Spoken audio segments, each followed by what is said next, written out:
ملګرو زه بابا رحیم الله سحر یم.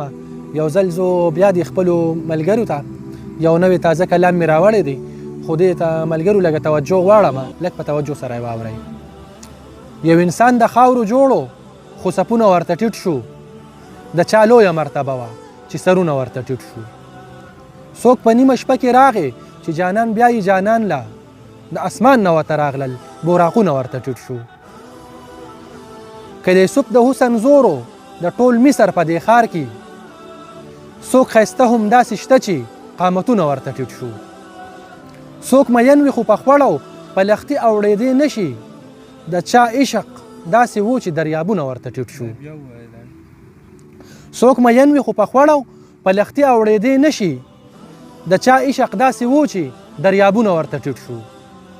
څوک د عشق مین داسې و تورو غرو ته پسې لاړل، خو د چا د نور جلوې وې چې لوی غرونه ورته ټیټ شو.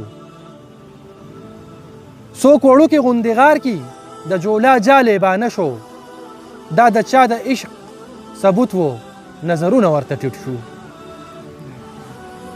چا بې رحمه د چا یارو سرو لمبو ته یې ګزار کو، څوک خلیل داسې پیدا و چې ورونه ورته ټیټ شو. زلیخه لیونی نه وه، څوک ښایسته داسې پیدا و، د یوسف حسن ته ګوره چنارونه ورته ټیټ شو. که دا عشق په دنیا نه وې دا دنیا به لیونی وه، چې بلال اذان شروع کو تورتمونه ورته ټیټ شو.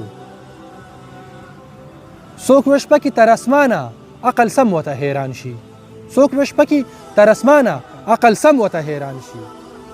د جانان د عشق زور و اسمانونه ورته ټیټ شو. زه سحر رحیم الله به بې د عشقه ژوندون سنګ کړم، څوک ښایسته شته چې حرم کې توافونه ورته ټیټ شو. زه سحر رحیم الله به بې د عشقه ژوندون سنګ کړم، څوک ښایسته شته چې حرم کې توافونه ورته ټیټ شو.